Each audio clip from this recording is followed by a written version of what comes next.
So after Seuss played the last dance at midnight, all the oldsters, those who hadn't already gone home for early bedtime, left for their homes and most of the teens took off for the lake. Pacifica's butler, in the reduced circumstances of the Northwest family, he also doubled as chauffeur, coughed and reminded Miss Pacifica that her father might miss her and they'd better be on their way. Pacifica said goodbye to Dipper, hugged Mabel, and left. Mabel was having Grenda and Candy in for a sleepover. Dipper said his goodnights, but instead of going up to the attic, he climbed to the roof and sat in Wendy's lawn chair, lying back and gazing up at a sky full of stars. Wendy came up so quietly that when she asked, "So how did it go, man?" he jumped a little. "Oh," he said. "I thought you'd gone out to the lake with the others." "Nah," she said. "Not in the mood." Dipper got up. "You can have the chair." "I'd rather sit here." He settled on the edge, his feet dangling. "Thanks, dude." The chair creaked as Wendy sat in it. "You don't have to tell me if you don't want to."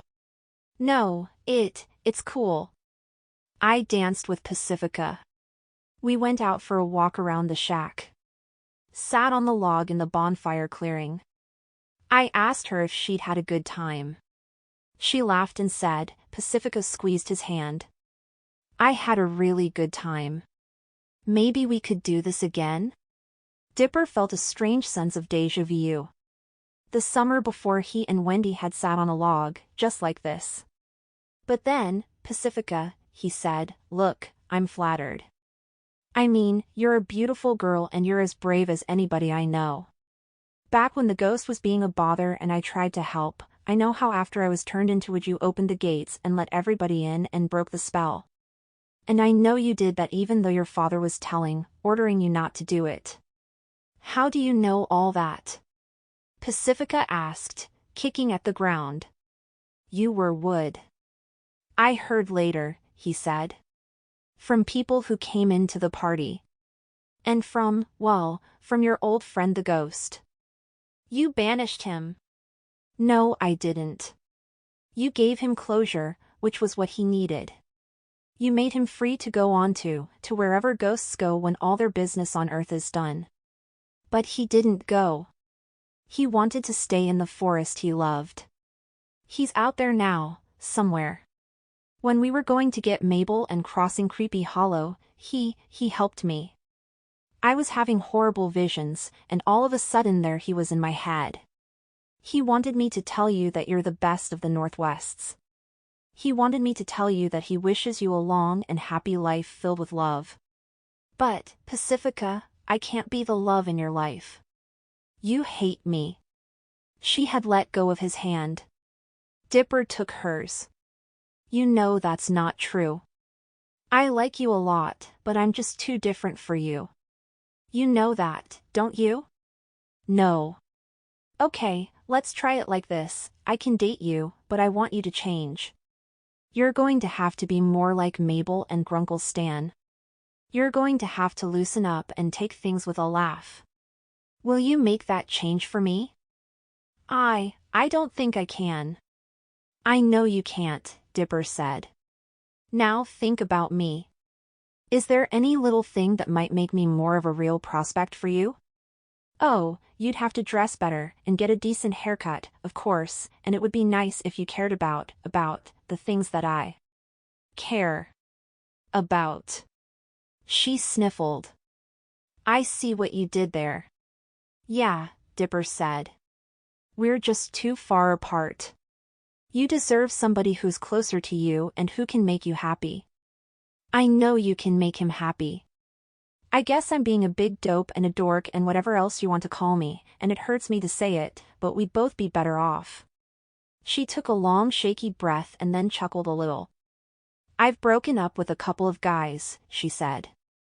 "I never thought someone would break up with me." "But we're not breaking up," Dipper said. "We're just understanding each other. I don't hate you. I like you a lot, just as I said. How about you? Do you hate me?" "No, I can't." She punched his arm. "But I'm mad at you." "Ow." Dipper rubbed the spot. That's okay. Friends can get mad at friends, but it blows over.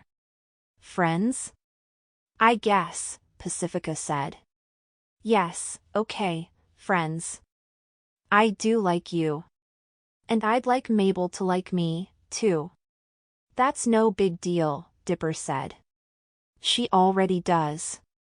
So, could the three of us maybe hang out some this summer? I'd like that. Me, too. He leaned over. Just friendly, he said, and lightly kissed her cheek. For now. All right, for now. Thank you, Pacifica. For what? For the dance. For having guts.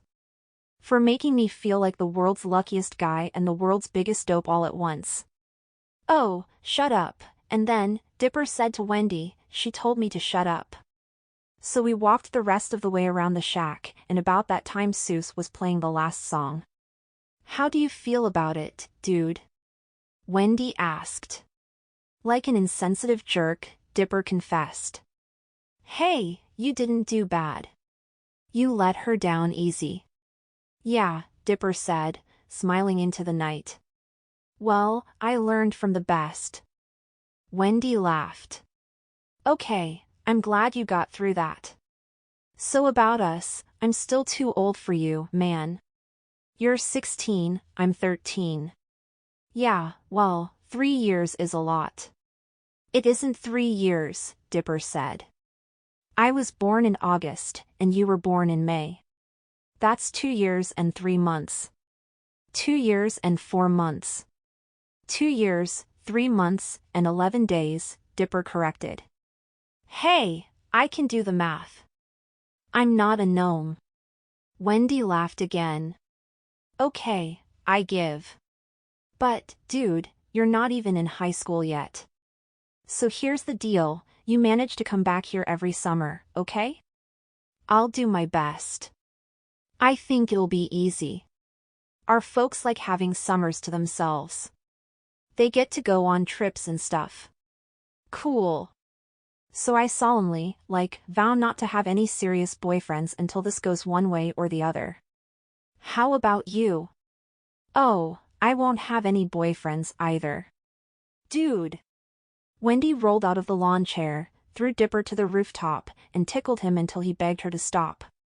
Okay, straight up, now, she said, relenting at last and lying on her side next to him, her head propped on her palm.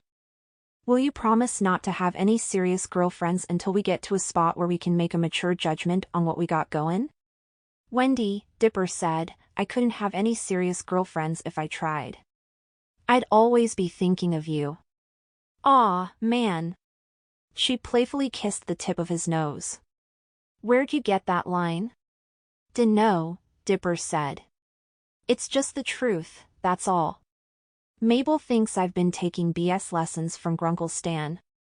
I think it's just telling you what I feel. And that's not easy for me. Stick with the truth, man. That'll make you special. So, it's cool if you and I hang out this summer? I'd totally destroy you if you didn't want to do that with me. I'd toss you right off this roof. And it's okay with you if Mabel and Pacifica and I also sort of hang out now and then? Fine with me, dude. I know if anything changes you'll tell me. We're testing our feelings, remember? You are the coolest person I've ever known, Dipper said. Yeah. Dipper sighed. Okay. I'm not going to say it, Wendy, because it's not yet the right time. But you know what I'd like to tell you, right?